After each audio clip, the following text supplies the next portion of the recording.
강혜신의 오늘의 미국. 오늘은 연방 공무원들의 자발적 퇴직 신청 마감 날입니다. 오늘까지 퇴직 신청을 하면 9월 30일까지 모든 혜택을 받는다는 제안인데 부처마다 기준이 다를 수 있는 등 모호함이 많습니다. 한마디로 정부가 약속을 지킬 것인지 지킬 능력은 있는지 지금도 고민하고 있는 연방 공무원이 많습니다.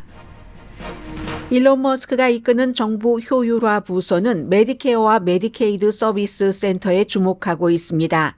연방 항공국도 개혁할 것이라고 신임 교통부 장관이 밝혔습니다. 일론 머스크는 연방 항공국이 자신의 회사 스페이스X 발사 허가를 쉽게 내주지 않는다면서 고소를 위협한 적이 있습니다.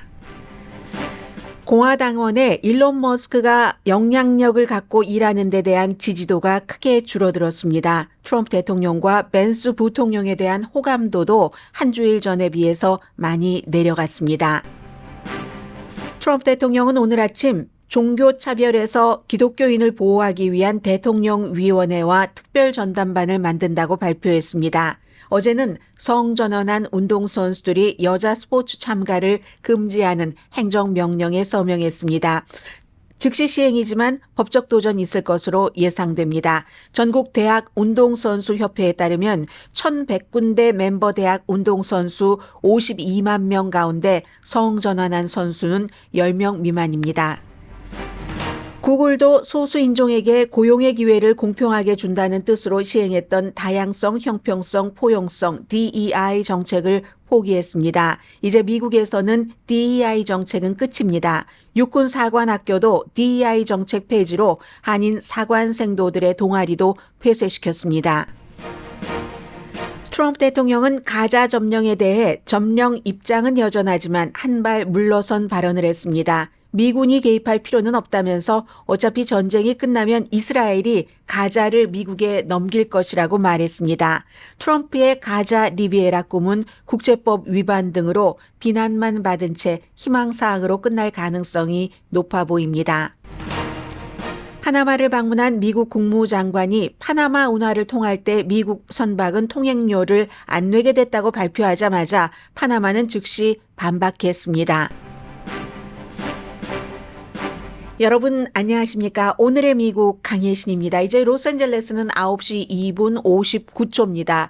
12시간은 더 남았나요? 13시간, 14시간, 15시간 정도까지는 아니고 아무튼 10시간 조금 더 있으면 오늘 이제 연방정부 공무원들 가운데서 8개월 동안이죠. 9월 30일까지 일을 하지 않아도 모든 혜택을 주니까 자발적으로 사퇴해라 하는 이것을 두고 고민을 하시는 분들이 무척 많을 겁니다. 사임, 이 한 가지만 단어만 딱 클릭을 하면 이게 이제 사임으로 처리가 되는 것이기 때문에 그런데 8개월 동안 보장한다는 것이 제대로 되는 거야. 이런 것도 있지만 이 말씀을 좀 드리겠어요. 왜냐하면 연방 공무원 200만 명 그리고 그들의 가족들 많은 연관되는 또 사업체들도 있고 할 것이기 때문에 그런데 이 내용을 말씀드리기 전에 지금 이 모든 것들은 트럼프 대통령과 일론 머스크의 큰 그림, 정부를 이제 새로 인수를 했으니까 이걸 본인들의 뜻에 맞게 잘 가지고 가려는 정부 개편의 아주 큰 그림 가운데서 요만큼밖에 안 됩니다.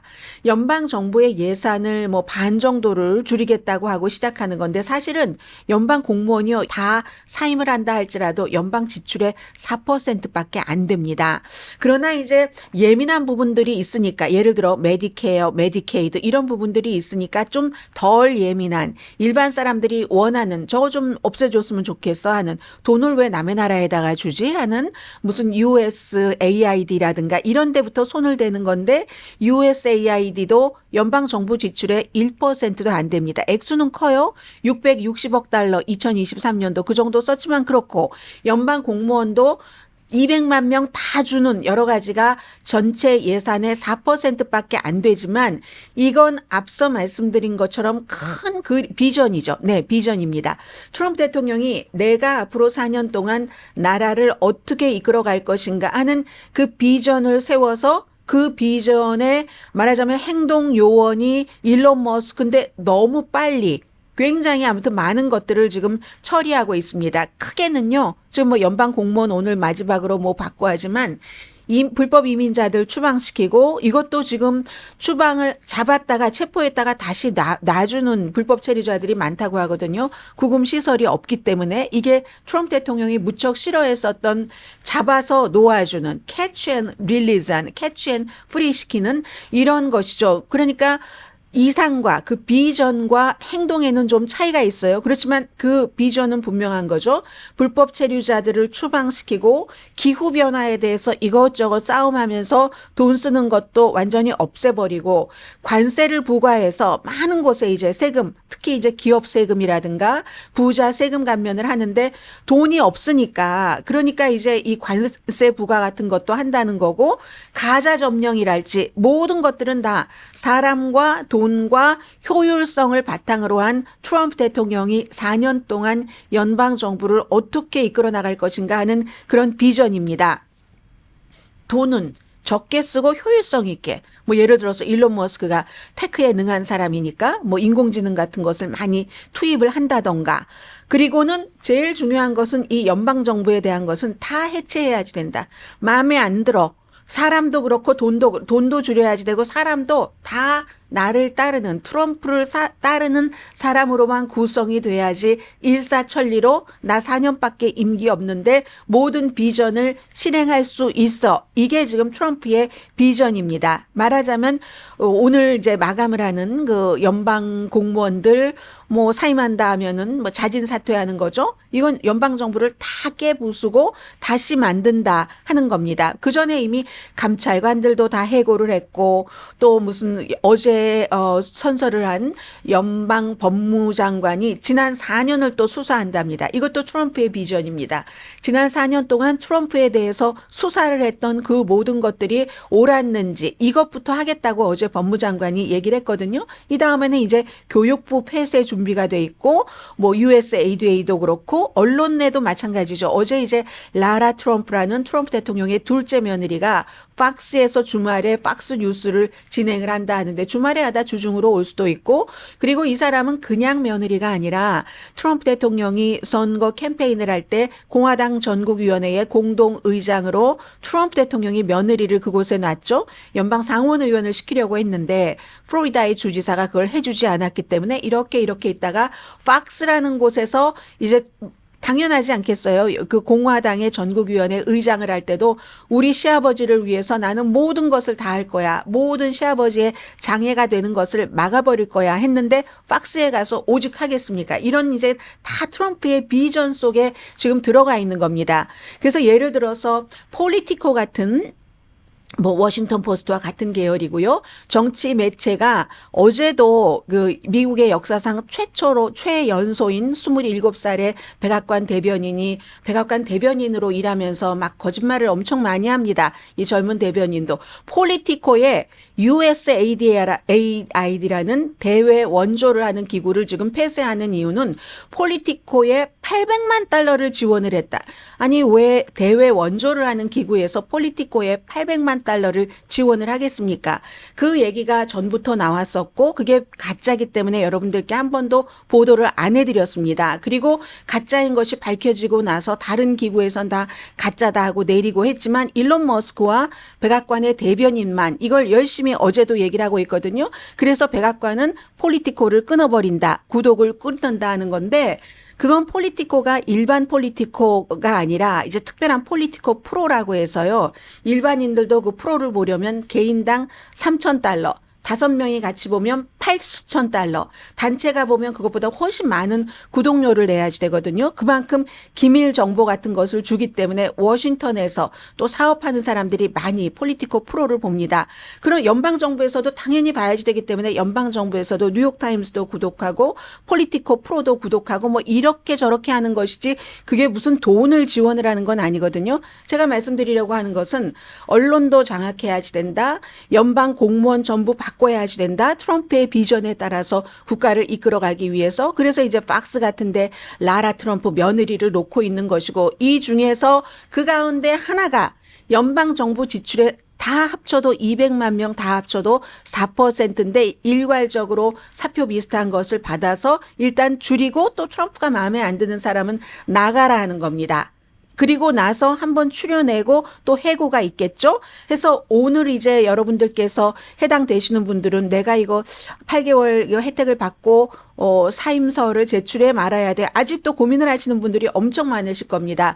어제 그제는 제가 2만 명이라고 말씀을 드렸고 오늘 현재는 4만 명 정도. 오늘 엄청나게 늘어나겠죠. 하겠다인데 4만 명 정도면 전체의 2%죠. 원래 목표는 적어도 5%, 많으면 10% 정도. 목표에는 못 미칠 것 같긴 하지만 굉장히 이 정부 개편을 일론 머스크가 앞장을 서서 과연요. 이게 미국에서 처음 있는 일은 아닙니다. 한 40년 만에 있는 일인데 40년도 더 됐나요? 로널드 레이건 시대에. 처음에는 막 연방정부 지출이 많았어요. 우리가 보통 로널드 레이건 시대를 얘기를 할 때 공화당의 어떤 기준으로 볼 때는 작은 정부를 지향했다 해서 로널드 레이건을 이 공화당에서 뭐 전통적인 공화당 기조, 정부의 지출을 줄이는 걸 생각하잖아요. 처음에는 연방정부 지출이 많았습니다. 그래서 나중에 이제 성공을 했죠. 이렇게 연방 공무원 같은 거 줄이는 것. 로널드 레이건 이후에 70년대 말쯤 되겠네요.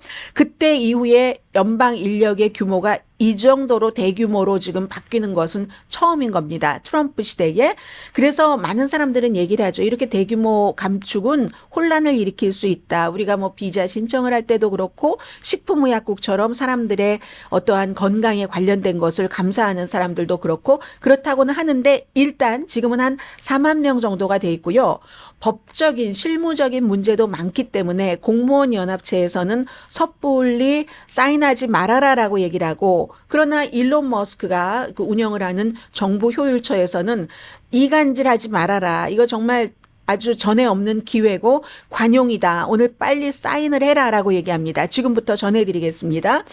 우리 부처는 특수해서 일 안 하면서 8개월 동안 돈 줄 수 없다. 이런 부처도 있습니다. 그리고 어떤 부처는 그래 그러면 8개월 동안 뭐 재택근무를 할 수도 있어. 어떤 부처는 아니야. 재택근무조차도 안 나와도 돼. 일관성이 없고 이 하는 200만 명을 관리를 하는 그 부처와 부서가 얼마나 많겠습니까? 이게 통일되지 않았다는 것.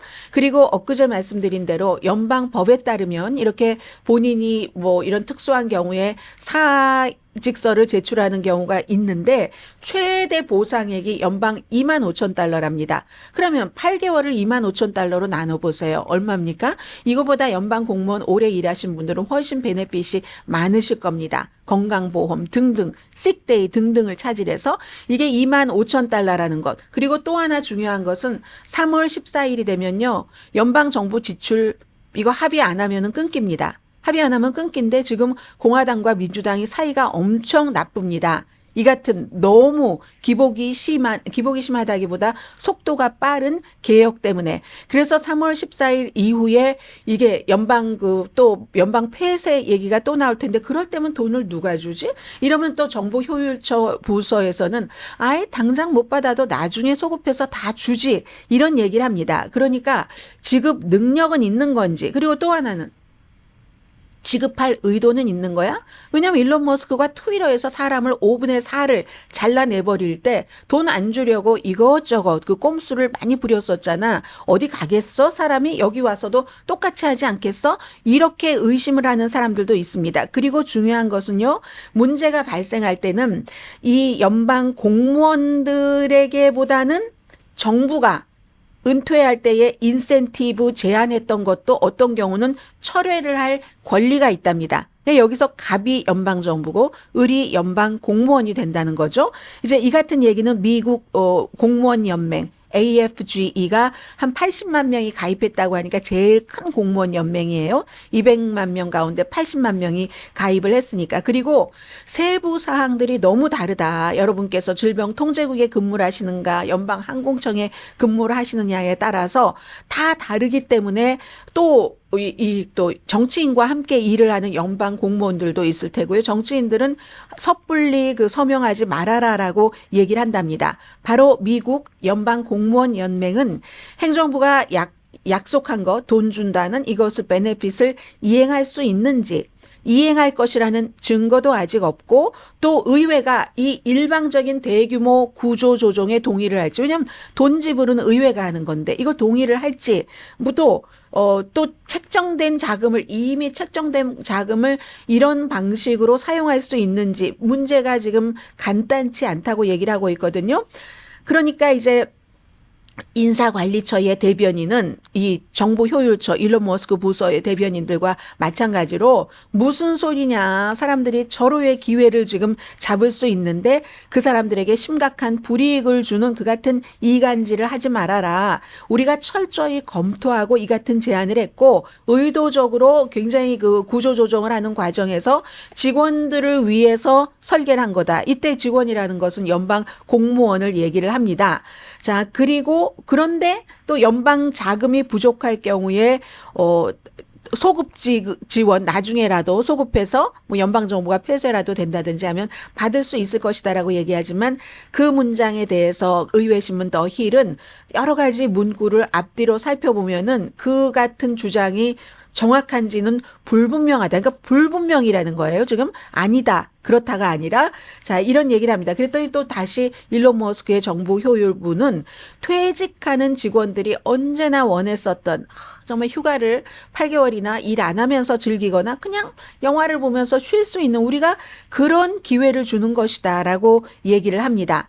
근데 더 힐은 또 이렇게 얘기를 해요. 드문 경우지만 이제 여러 가지 문구를 보면은 8개월 행정휴가 돈 받으면서 하면서도 여전히 일을 해야지 된다는 거 이거 해석의 차이가 있는 경우도 너무 많고 그것도 결정은 연방 공무원 개인이 하는 게 아니라 그 연방 공무원이 속한 기관이 결정권을 갖고 있다고 합니다. 또 이런 내용도 있다면서요. 이메일 받으신 분들 정부에서 돈을 받으면서도 다른 일자리 내가 좀 나이가 젊은데 여러 가지 이유로 지금 뭐 베네핏 받거나 그만두겠어 할 때 미리 다른 일자리 구하고 이렇게 얘기를 하지만 거기에도 또 그게 꼭 그런 것도 아니랍니다. 그러니까 굉장히 복잡한 얘기예요. 그래서 어떤 사람은 4만 명은 지금 네, 사임하겠습니다. 서명을 해서 이메일로 보냈고 그리고 어떤 사람은 그냥 버티기를 한다. 그런데 이게 만약에 그 인사관리처를 그래서 결국은 미국 공무원 연맹이 소송을 했습니다. 소송을 할 때 이유가 뭐 6가지 정도 됐는데 우선 몇 가지만 말씀드리자면은 첫 번째는 공무원이니까요. 그리고 연방 공무원도 헌법에 선서하는 거지 어떤 대통령에게 충성을 다하겠습니다 하고 선언하고 일하는 사람들 아닙니다.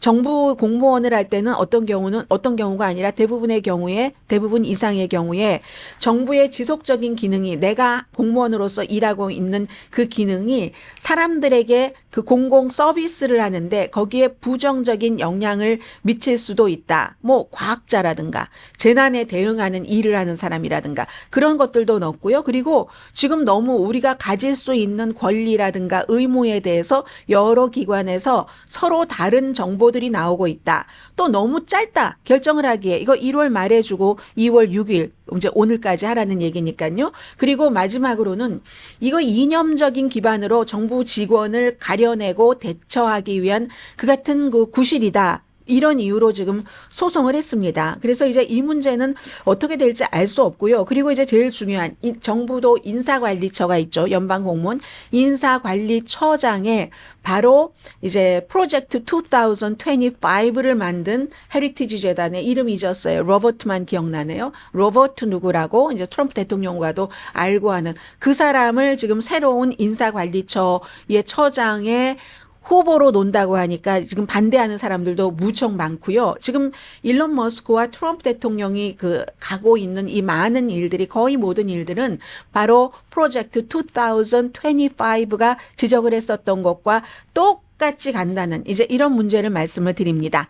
그리고 여기까지 말씀드리려고 했는데 우선 여기까지만 말씀을 드리고 메디케어, 메디케이드 부분에도 지금 일론 머스크의 정보 효율성 부서가 손을 댔다든지 그 밖에 이제 트럼프 대통령이 어제 발표를 하고 또 오늘 아침에도 발표를 한 많은 한인분들이 무척 좋아할 것 같은 이슈입니다. 그런 내용은 잠시 뒤에 전해드리기로 하겠습니다.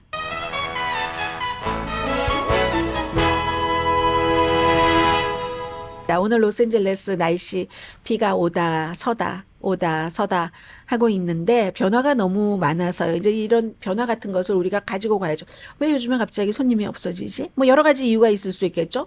불법 체류자 문제도 있고 또 이렇게 연방정부 청사 인근에서 스몰 비즈니스 뭐 샌드위치 샵이라든가 이런 것을 운영하고 계시는 분들은 또 그 같은 변화도 있는 거고. 그러니까 남에게 직접적인 일이 나에게도 다 간접적으로 영향을 주네요. 잠시 뒤에 뵙겠습니다. 라디오 서울 방송 오늘의 미국 듣고 계십니다. 먼저 이 내용부터 전해드리죠. 오늘 아침에 대통령 아주 요즘 행정명령도 발표를 많이 하고 일정이 빡빡합니다. 오늘도 벌써 의회 그리고 이제 조찬기도회 여러 가지 일정을 소화하고 있는데 오늘 조찬기도회에서 국가 조찬기도 모임 이제 첫 번째였었죠. 대통령이 연설한 것으로는 반기독교적 편견을 미국에서 뿌리 뽑겠다. 그러므로 두 가지를 만드는데 대통령 위원회도 만들고 그리고 어떠한 그 특별 전담반도 만든다. 태스크 포스를 만들어서 한마디로 제가 백악관에 있는 동안 우리는 학교, 군대, 정부, 직장, 병원, 공공장소에서 기독교인을 보호할 겁니다. 그리고 신 아래 하나의 국가로 다시 미국을 모을 겁니다. 종교의 자유에 대해서 얘기하면서 기독교인들이 지금 박해를 많이 받고 있기 때문에 대통령으로서 이걸 이제 보호를 하겠다 하는 얘기를 합니다. 그래서 반기독교적인 편견을 뽑기 위한 태스크포스의 수장으로 누구를 만드느냐? 팸 본디. 어제 법무장관이 지금 할 일이 너무 많아요. 법무장관이 한다고 했고 그럼 법무장관은 무엇을 하느냐? 연방정부 안에서 모든 형태의 기독교에 반대되는 그 무슨 차별 같은 것을 중단하는 것을 목표로 한다. 보통 미국에서는 지금까지는 기독교가 너무 중심적이기 때문에 다른 종교들이 이제 차별을 받는다 이렇게 얘기를 하는데 지금은 이제 반대예요. 기독교인들이 차별을 받는다. 백인들이 차별을 받는다. 지금 그런 시대가 됐고요. 또 한 사람 폴라 파이트라고 이 목사가 여자 목사인데 트럼프 대통령 임기 1기 때도 그랬고 대통령이 임기에서 물러난 뒤에도 그렇고 아주 좀 요란하게 대통령 주변에서 하게 기도하고 할 때 아무튼 요란하게 좀 등장하는 그런 목사입니다. 플로리다주 출신인가 그래요. 이 목사가 백악관에서 어떤 종교, 신앙 사무실 같은 것을 만들어서 운영을 한다. 지금 이런 얘기도 했습니다. 이게 이제 종교계, 기독교계 본인에게 투표를 해준 이제 그런 것에 뿌리를 둔 대통령의 어떤 입장이고 또 대통령의 정책 과정이고 행정명령이고 하다는 것을 알 수가 있고요. 대통령이 뭐 그렇게 교회 나가면서 신앙이 좋거나 이렇게 스스로 자인하거나 주변 사람들이 평가를 하거나 그런 분은 아니에요. 이 대통령은. 그리고 어제 대통령이 또 많은 한인분들도 좋아하실 행정명령에 서명을 했습니다. 성전환을 한 선수, 남자로 태어났는데 여자로 성전환한 선수들이 여자 스포츠에 참가하는 것은 금지한다는 행정명령에 서명을 했습니다. 행정명령에 서명한데 전부 이제 밝게 여성들이 웃고 있었고 거기에 이제 또 대통령이 연설할 때는 그랬고 서명할 때는 어린아이들이 여자아이들이 뒤에 쫙 정말 예쁘던데요. 어린아이들이 대통령 뒤에 쫙 활짝 웃고 있으니까 타이틀 금지법 그 타이틀 9을 활용을 해서 성전환 여성의 참가를 허용하는 게 태어나길 여자로 태어난 생물학적인 여성에 대한 차별이다. 이렇게 주장을 했습니다. 이건 보통 사람들이 많이 공감을 하고 있는 얘기이죠. 여자로 태어난 사람과 남자로 태어났는데 여자로 성전환한 선수가 같은 스포츠에서 싸운다. 뭐 특히 뭐 레슬링 같은 거. 그런다 할 때 이제 기본적으로 보통 사람들이 생각할 때 뭐 실제로도 그럴 가능성이 굉장히 높겠죠. 저건 좀, 이건 아닌데? 라고 생각하는 것을 대통령이 딱 꼬집어 준 겁니다. 그래서 만약에 그런 것을 허용을 하는 교육기관은 연방정부의 자금을 받지 못한다. 킨더가든부터 뭐 12학년, 칼리지까지 다 포함을 해서. 그럼 이 타이틀 9이라는 게 72년도에 만들어진 그 교육법, 연방 그 교육 개정법으로서 교육 프로그램에서 또 교육이 꼭 뭐 공부하는 것뿐만이 아니라 스포츠까지를 포함한 활동에서 성별로 인한 차별 대우를 금지하는 연방 민권법입니다. 일종의. 그런데 이제 이게 그때는 72년도에는 막 성전환을 해서 내가 여자 스포츠 팀에서 뛰겠어 하는 선수들이 얼마나 있었겠어요. 지금도 거의 없습니다. 그래서 이제 아무튼 그런 것까지는 생각을 하지 못했던 거고 지금 시대가 변하면서 대통령이 이 같은 행정명령에 서명을 했는데 전국적으로 즉각 시행하라고 명령을 내렸습니다. 근데 이것도 이제 행정부가 달라져서 완전히 뒤집힌 건데 바이든 행정부는 똑같은 이 타이틀 9을 개정을 해서 오히려 성전환을 한 학생들에 대해서도 차별하는 것을 금지하려고 하다가 실패했어요. 이건 대중이 생각할 때, 아, 스포츠가 남자로 태어났는데 여자 스포츠팀에서 한 건 이건 아니야 라고 생각하는 여론이 훨씬 많지 않을까요? 그래서 그랬던 것 같고, 그러나 이렇게 해서 이 트럼프 대통령이 이걸 법적으로 법이 아니라 행정명령으로 금지했다 할지라도 또 행정명령이기 때문에 법적인 소송은 들어가겠죠, 당연히. 그런데 이런 생각을 해봅니다. 뉴스를 하다 보면요. 정말 급하게 어떤 건 상징적으로 해야지 되는 것도 있는데 이런 문제는 돈이 엄청 많이 들죠. 연방정부가 대통령이 서명을 해놓은 것이기 때문에 여기에 이제 소송이 들어오면 소송을 하는 측에서도 굉장히 비싼 변호사를 쓸 것이고 그 비싼 변호사를 이기려면 더 비싼 변호사를 써서 연방정부도 거기에 대응을 해야지 되는데 돈을 엄청나게 많이 씁니다. 그런데요. 이 연방에서 지금 하나의 자료만 보면 1,100개의 대학교가 가입돼 있는 무슨 뭐 전국 대학 스포츠 선수 연맹 이를테면 이런 거예요. 여기서 선수가 그럼 52만 명 정도가 가입이 됐답니다. 대학교. 그 대학교인데도 성전환을 한 그럼 선수가 몇 명이냐? 52만 명 가운데 10명 미만이랍니다. 그러니까 어떻게 보면 이런 경우는 법적인 도전이 있고 돈을 엄청나게 써야지 되고 사회적으로도 지금 많은 문제들 지금 달걀값이 얼마나 오르나 뭐 이런 것들이 있는데 이거 가지고 막 열내다가 에너지 다 쓰고 그럴 필요가 있을까? 저는 가끔 그런 생각을 하거든요. 이 뭐 차별, 성전환 뭐 이런 문제에 있어서는 어느 정도 뭐 과학적으로 모호한 부분들도 있고 또 개인적으로 사정이 다 다르기 때문에 이건 뭐 어느 정도는 개인의 판단에 맡기는 것도 괜찮지 않을까 아니면 조용히 하든지 이걸 이제 정치권에서는 민주당에서는 민주당, 공화당에서는 공화당대로 요란스럽게 하잖아요. 모든 사람들을 차별하지 않고 보호하겠어 하면 또 이쪽에서도 마찬가지 이유로 서로 반대의 행동을 하는 이런 건 굉장히 낭비인 것 같다 하는 뭐 그런 생각도 합니다. 아무튼 그래서 지금 그리고 나서는 뭐가 있냐면 일론 머스크의 정부 효율화 부서가 메디케어와 메디케이드 서비스 센터에 주목하고 있다. 그럼 여기서 뭔가를 잡아서 뭐 지출을 줄이겠다 하는 거죠. 당연히 Center for Medicare and Medicaid 서비스입니다. 자료 접속 다 이제 허락을 지금 받았고요. 이게 메디케어, 메디케이드 하면은 돈 지불하는 거, 뭐 의사에 대한 어떤 무슨 뭐 어떤 그 돈을 받는 비율 같은 이런 것들을 다 하잖아요. 연방정부 보험기관인 거죠. 그래서 1억 5천만 명 이상에게 메디케어와 메디케이드가 프로그램이 다르고 합치면 1억 5천만 명 이상 어린이들까지 장애인까지 나이 많이 드신 분 이런 사람들까지 다 또 저소득층까지 다 포함해서요. 2024년도에 1조 5천억 달러 1.5조 지출을 했고요. 이게 연방 지출의 한 20%에서 22% 정도 되거든요. 전체적으로 뭐 연방 지출이 뭐 6조에서 7조 이 사이가 되니까. 그래서 이거 보세요. 연방 지출의 22% 되는 거 여기부터 치고 들어가려고 하니까 반발이 너무 많을 것 같으니까 혜택 받으시는 분들이 뭐 1억 5천만 명인데 이분들이 혜택을 줄이는 건데 좋아하시겠어요? 그러니까 연방 전체 예산의 1%를 가지고 미국의 파워 그리고 미국이 곤란할 때 미국이 우리를 도와줬어 하면서 딱 도와줄 수 있는 나라 이런 거 다 끊어버리면서도 대외 그 해외 원조기구 USAID니까 AID 이런 것을 먼저 공격을 하는 겁니다. 그런데 메디케어, 메디케이드도 결국은 하고 말 것이다 하는 거.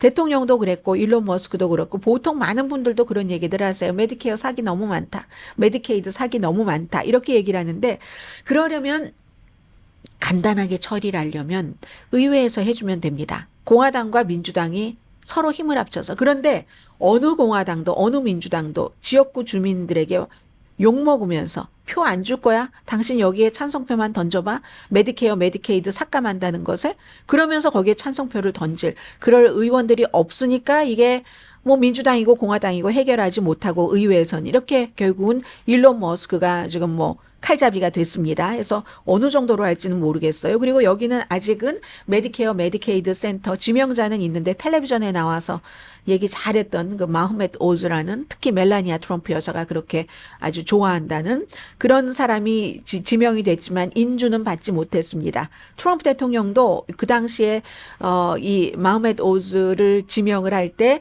우리나라에서 비용 제일 많이 드는 뭐 그런 곳이죠. 이 사람 건강에 대해서는 특히 뭐 국방부도 많이 그걸 하지만 여기가 더 많죠.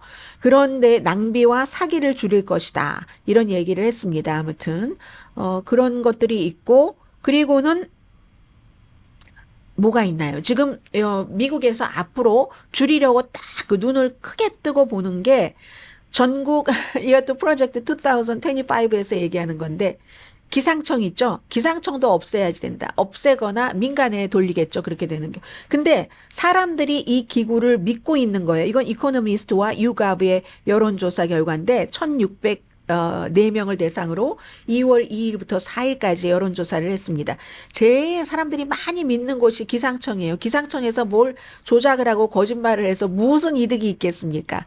뭐 일기예보가 맞지는 않는 그런 때는 있다 할지라도 그래서 기상청은 76%가 믿어요. 그 다음이 질병통제국 이것도 이제 대대적인 수술을 하려고 하잖아요. 뭐 로버트 프란시스 케네디 주니어 같은 사람이 보건복지부 장관으로 인준을 받으면 여기도 63% 굉장히 이거 지지율이 높은 편입니다. 지지 내지는 신뢰도, 호감도예요.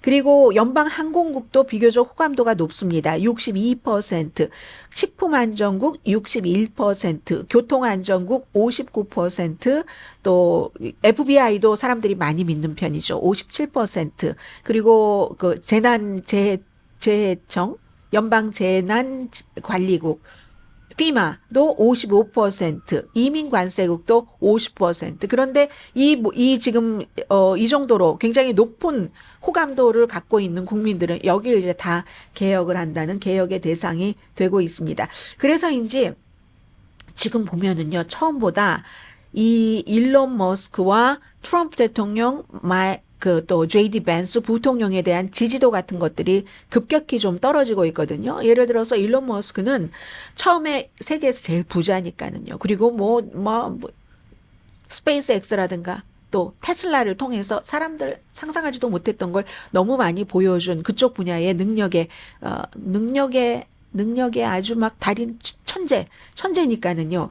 그래서 일론 머스크가 하면 뭐 좀 달라지겠지 하고 선거 직후에 일론 머스크가 좀 트럼프 대통령과 가까이 있으면서 영향력을 미쳤으면 좋겠어. 그때와 지금 11월 달과 지금 어느 정도 차이가 났냐면요.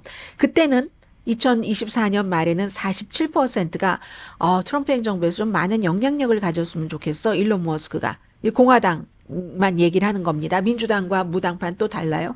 29%는 약간의 영향력, 12%는 에이 뭐 그냥 하던 일이나 하시지. 영향력 없으면 좋겠어. 그런데 지금은요. 공화당 가운데서 일론 머스크가 트럼프 행정부에서 많은 영향력을 갖기를 원한다. 26%로 줄어들었습니다. 그러면 47에서 26이면 21%가 줄어들었네요. 그리고 약간의 영향력만 가졌으면 좋겠어. 그렇다고 영향력이 완전히 없기를 원하는 건 아니에요. 이건 오히려 늘어났네요. 43%로. 전에는 29%였는데 영향력 전혀 없으면 좋겠어. 이건 전에는 12%, 지금은 17%입니다. 민주당과 무소속 유권자는 공화당보다 일론 머스크에 대해서 좀 관대하지 않습니다. 그래서 각 그룹의 6%만이 일론 머스크가 많은 영향력을 갖기를 원한다. 그냥 하던 일, 본인의 전문 분야에 충실하기를 원한다. 그런데 11월 달에는요, 민주당 15%, 그리고 이제 무당파는 26%가 일론 머스크가 많은 영향력을 갖기를 원했거든요. 전체적으로 보면, 당을 다 초월해서 계산을 해보면, 미국 사람들 13%가 현재 일론 머스크가 지금 행정부에서 많은 영향력을 갖기를 원한다. 25%는 약간의 영향력, 46%는 전혀 영향력을 미치면 안 돼. 이게 비슷비슷하네요. 두 개, 많은 영향력 13%와 약간 25% 합치면 어떻게 되나요? 38%니까 영향력 안 갖길 원한다는 사람이 더 많네요. 46%. 자, 그랬고요.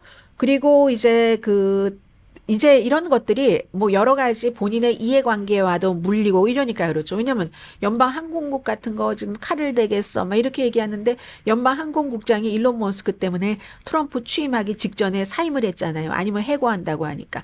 연방항공국이 일론 머스크의 스페이스 X 발사 이런 조건이라든가 허가 같은 거 내주는데 연방 그 항공청장이 이걸 까다롭게 했다 이거예요. 일론 머스크 입장에서는. 그래서 저 사람 사임해야지 돼 했는데 지금 이거를 연방항공국을 개편을 한다고 하고 하니까 뭐 이런 문제들도 있고 뭐 연방 직원이라든가 뭐 해외 원조라든가 또 뭐 연방 지출도 한꺼번에 그냥 다 동결을 한다고 했다가 흐지부지 됐잖아요. 그런 문제 때문에 그런 것 같은데 설문조사가 2월 2일부터 4일까지 1,604명을 대상으로 오차 범위는 3.2%포인트. 트럼프와 벤스 대통령, 부통령에 대해서도 지난주와 이번 주를 비교를 하면요. 호감도가 낮아졌습니다. 트럼프 대통령이 이번 주에 순호감도는 0인데 이게 호감도와 비호감도 플러스 마이너스를 따졌을 때 그렇다는 겁니다. 지난주에는 호감도가 반올림에서 한 3포인트 긍정적이었거든요. 지금은 0입니다.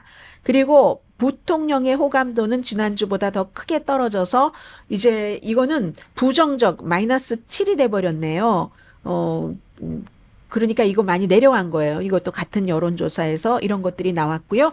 잠시 뒤에 구글 또 육군사관학교 전체적으로 이제 앞으로 4년은 여러분들 직장 생활에서 이게 알게 모르게 영향을 미치거든요. 특히 이제 소수인종에 대한 뭐 특혜라기보다는 뭐 차별을 좀 덜 받을 수 있는 DEI가 완전히 이제 사라집니다. 잠시 뒤에 전해드립니다.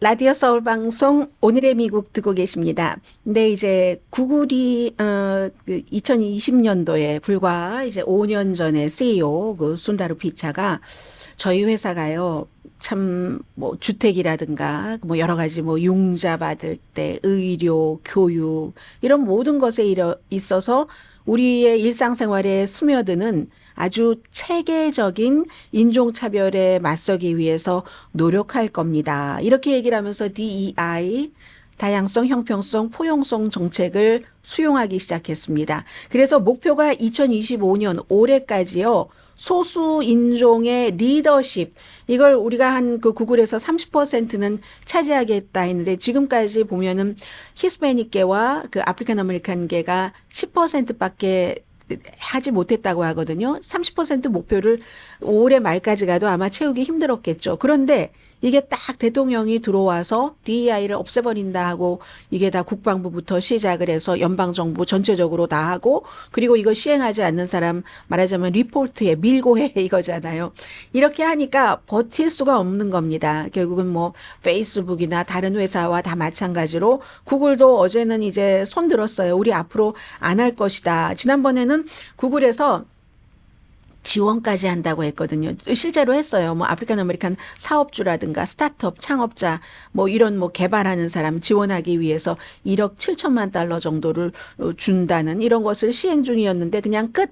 이제 미국에서 DEI 정책은 이제 끝난 겁니다. 대통령이 나가려고 하는 비전에 따라서 이 사업주들은 더군다나 이제 다른 대통령과 좀 트럼프 대통령이 좀 차이가 있기 때문에 손해를 볼 수도 있다. 잘못하다가는. 이러니까 굉장히 변화가 빠릅니다. 변화가 빨라서 지금 그렇게 되고요. 미국 지금 뭐 대학교에서도 공립대학교에서는 다 DEI 정책 끝이죠. 육군사관학교도 마찬가지여서 근데 왜 어퍼머티브 액션은 그냥 두는지 저는 그게 늘 불만이라니까요. 사람을 많이 모으기는 해요. 왜냐하면 미국이 전쟁에 총알바지로 나가는 일은 없지만 최전선에도 나가야지 되고 어쨌든 목숨을 내놓는 게 군인이잖아요. 여기서는 엘리트 대학 맞잖아요. 이 사관학교도. 어퍼머티브 액션 준다니까요. 그리고 나서는 대학교에 들어가서 그 학생들이 자기의 그 어떤 인종적인 정체성 그리고 꼭 코리안 아메리칸만 있는 게 아니라 한국 학생들도 있잖아요. 간혹. 그러면 그렇게 해서 의지하고 어려움을 이렇게 풀고 하려는 것을 지금 다 막아버렸습니다. 육군사관학교도요. 웨스트포인트도 DEI 우리는 끝이다. 대통령의 행정명령에 따라서 국방부의 육군 지침에 따라서 해서 12개 클럽이 해산됐습니다. 구글이 이 DEI 해산한 것처럼 해서 한인계와 한국인 사관생도죠. 참여해온 한미관계 세미나라는 이런 말하자면 동아리가 폐쇄가 됐습니다. 1976년도에 만들어져서 그동안 이제 육군 사관생도들에게 뭐 여러 가지 정보도 주고 했겠죠. 그런 것들이 지금 없어진 겁니다. 이 한인 사관생도들뿐만이 아니라 일본 포럼 클럽이라는 것도 있었고요. 아시아 태평양 포럼 클럽, 뭐 비엔나미즈, 라틴 문화 클럽, 미국 원주민 유산 그 포럼, 전국 뭐 흑인 무슨 협회, 여성 협회 뭐 이런 등등 뭐 다 이제 없어지는 겁니다. DEI는. 그리고 이 DEI를 없애기 위한 전쟁은 이제 막 시작인 거죠. 시작인 거여서 뭐 소송도 있기는 있겠지만 그럼에도 불구하고 계속 지키겠다 하는 회사는 정부도 어쩔 수 없는 만큼 정부도 필요하고 어쩔 수 없이 막강한 뭐 그런 회사들이 되겠죠. 무슨 어떤 은행이라든가 이런 데가 그렇죠. 뭐 아마존, 월마트 다 DEI 우리 폐쇄하겠습니다. 맥도날드, 뭐 할리데이비스, 등등 다 이제 타겟도 마찬가지였죠. 그랬다는 이런 얘기를 말씀을 드리고요. 자, 그런 얘기 정도를 전해드리면서 하나 중요한 가자에 대한 리포트가 남아있네요. 다른 것도 있는데 제가 가자 시간 배당하려고 여기서 마치겠습니다.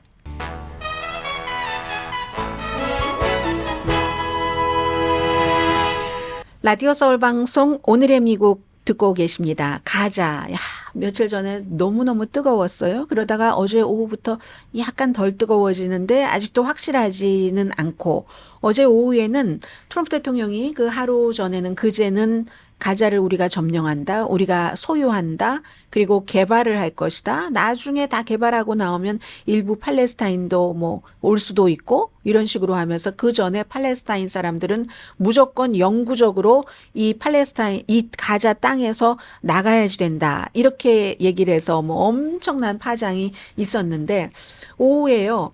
이 백악관의 그 대변인이 대통령이 그 가자 지구에 미군을 보낸다라고 얘기를 하진 않았다? 이렇게 얘기를 했어요. 그리고 오늘 아침에 한 자락 딱 깔아주고 대통령이 원래 그날은 기자들이 질문을 했을 때 필요하다면 뭐 미군도 이용을 한다고 얘기를 했어요. 유즈한다고 했는데 오늘 대통령은 미군을 이용하진 않을 거다. 그럴 필요도 없다. 어차피 전쟁이 끝나고 나면은 이스라엘이 가자를 우리에게 넘겨줄 거라고 했습니다.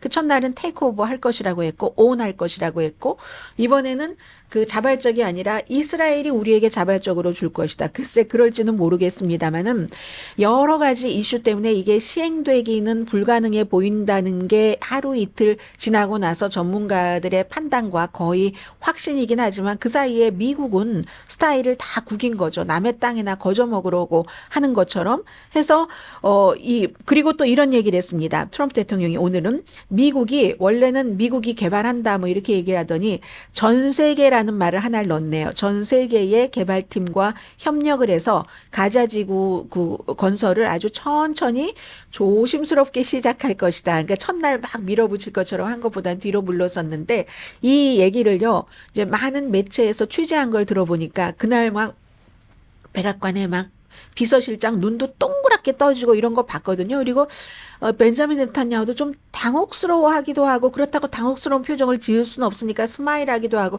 묘했는데 이걸요 대통령이 막 사람들과 충분히 의논하고 한 얘기가 아니랍니다. 특히 이제 지금 중동에서 돌아온 중동 특사 말을 많이 얘기를 했는데 그날 거기는 완전히 철거 현장이에요. 막 이런 얘기가 중동 특사의 얘기였답니다. 박스에 나와서 대통령의 이 얘기는 천재적이에요. 이렇게 얘기한 그 사람이요. 그랬지 별반 다른 사람들과 충분히 의논을 하지 않아서 네타냐후도 잘 몰랐었던 그런 것이라고 하고 반응 딱 보고 이제 한 발 딱 물러선 건데 미국 사람들도 다 좋아하지 않습니다. 박스에 나와서 얘기하는 많은 사람들은 뭐 대통령이 하는 얘기는 무조건 좋다고 하는 편이 많으니까 그렇다고 하지만 미국 사람들은 이라크나 아프가니스탄에 미군이 들어가서 숨진 것도 봤고 미국이 엄청나게 돈을 넣는 것도 봤고 그리하여 미군은 한 발짝도 지상군으로 투입되지 않아서 우크라이나나 러시아 전쟁에 참전하지 않았지만 우크라이나 전쟁조차 싫어하는 사람들 가운데 많은 사람들은 그냥 발 담그기가 싫은 거예요, 전쟁에. 그런데 미국 사람들이 가자에 뭐 그렇게 가서 점령을 하고 하는 걸 별로 좋아하는 사람보다 싫어하는 사람이 훨씬 많을 것 같고요. 여론조사는 안 해봤지만. 그리고 아랍에서는 절대적이죠. 아랍 다른 국가들도 뭐 팔레스타인은 분명하고 팔레스타인 사람들은요.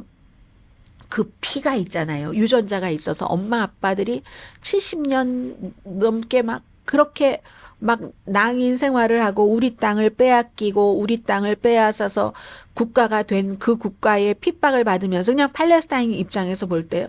그랬는데 지금도 또 이러고 지금은 우리에게 물어보지도 않고 미국이라는 나라가 홀랑 먹어버리겠대?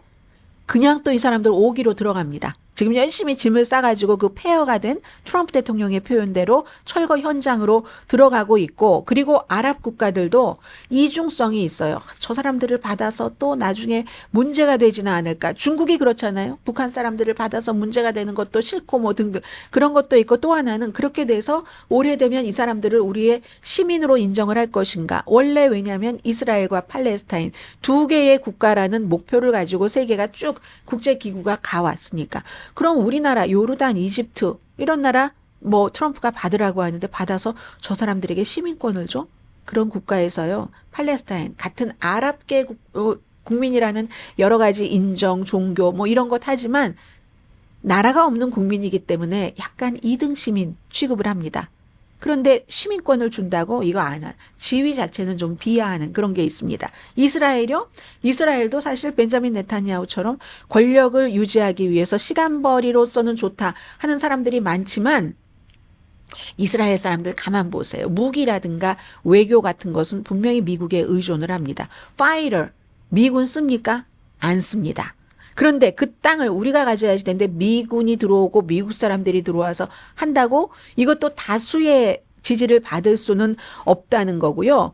팔레스타인 얘기를 조금 더 말씀드리자면 팔레스타인 사람들이 그렇게 가는 것은 꼭 그 무슨 뿌리 깊은 우리는 해야 돼 이런 것도 있지만 다른 나라로 가서 잘 먹고 잘 살 수 있는 사람들은 이미 갔겠죠. 갈 수 있는 사람들도 없겠죠. 그러나 페어라도 고향에 돌아가야지 되는 그런 많은 사람들도 있지 않겠어요? 새로운 인생을 다른 나라에서 할 수 없는 그런 사람들. 그렇기 때문에 힘들고, 미국, 그럼 아랍 국가들, 무슨 유럽 연합, UN, 수많은 민권 단체에서 다 싫어한다고 하는데 트럼프 대통령이 혼자 그걸 어떻게 하겠습니까? 물론 자레드 쿠시너와 트럼프 대통령은 세계가 다 아는 얘기예요. 뭐 지중해의 그 비전이 있죠. 여러 가지 부동산 비전 같은 것. 그런 것들이 있기 때문에 그렇지만 그러나 이것은 굉장히 어려울 것이다 하는 것. 그럼 중동에 대해서 오랜 규칙은 이미 망가져서 그 중동 평화를 어떻게 할지 모르지만 새로운 규칙이 뭔지는 아무도 모르는 거죠. 파나마에서는 우리 미국 선박 돈 깎아준다고 한 적 없어 하고 국무장관은 깎아준대 하는데 이런 땐 누구 말이 맞을까요? 강혜신이었습니다.